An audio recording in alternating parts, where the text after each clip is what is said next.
تو व्यूअर आज का जो हमारा टॉपिक है वो है तलब का मफ़हूम। चलते हैं अपने टॉपिक की तरफ। से पहले आपसे रिक्वेस्ट है कि आपने मेरे चैनल को सब्सक्राइब, लाइक और शेयर करें।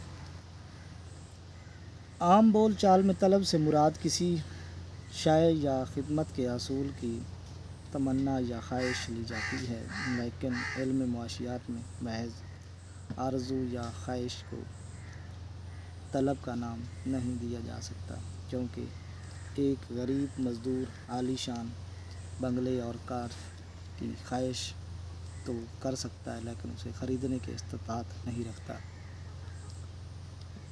क्योंकि इन अशिया का असूल ज़र यानी क़ुव्वत ख़रीद के बग़ैर मुमकिन नहीं। इसलिए ये उसकी महज ख्वाहिश होगी और उसे तलब का नाम नहीं दिया जा सकता।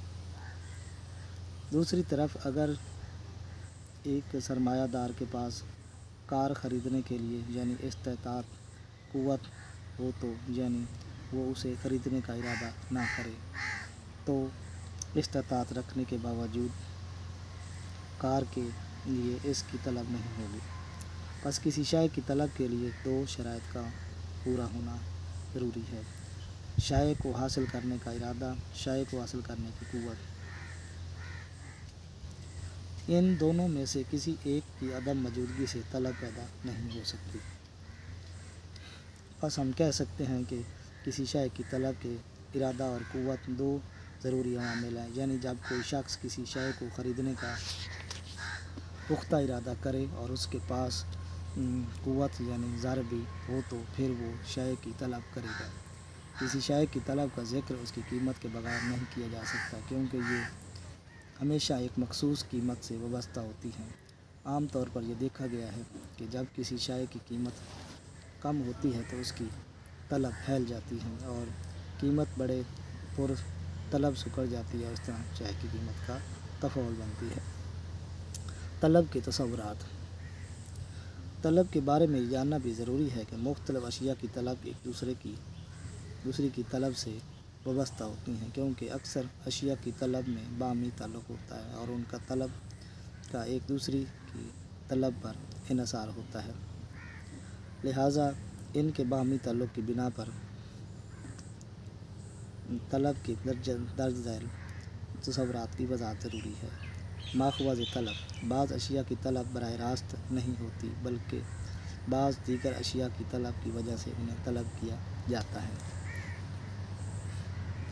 यानी उनकी तलब बाज़ दूसरी अशिया की तलब से अख़ज़ की जाती है। मिसाल के तौर पर अगर कोई शख्स मकान की तलब करे और उसे तमीर करने के लिए ज़मीन, ईंटें और सीमेंट या सरिया और लकड़ी और मज़दूर वगैरह तलब किए जाएँ तो मकान की तलब बराह रास्त होगी और उसकी तमीर के लिए ज़रूरी साज़ो सामान की तलब माख़वज़ होगी। चूँकि आमिलीन पैदाइश की तलब अशिया सारिफ़ीन पैदा करने के लिए होती है, इसलिए आमिलीन की तलब माख़वज़ होती है।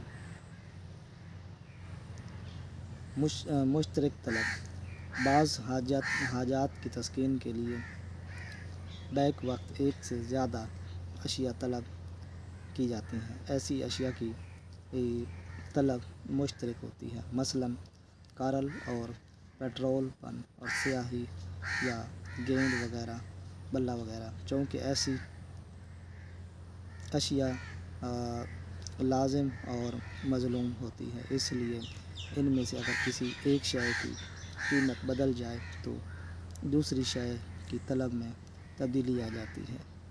मिसाल के तौर पर अगर कारल की कीमत में इजाफ़ा हो जाए तो पेट्रोल की तलब कम हो जाएगी।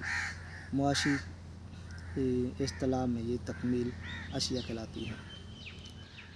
मुरक्कब तलब।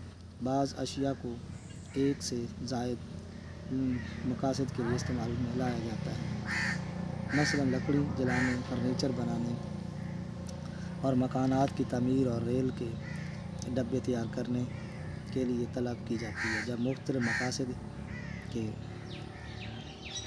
इसकी तलब को जमा कर लिया जाए तो ये मुरक्कब तलब बन जाती है। ऐसी शय की तलब अगर किसी एक मकसद के लिए बढ़ जाए तो दूसरे मकासद के लिए ये कम मिक़दार में बचती है। آج تک اتنا ہی، مقصودی ملتے ہیں نئے ٹاپک کے ساتھ.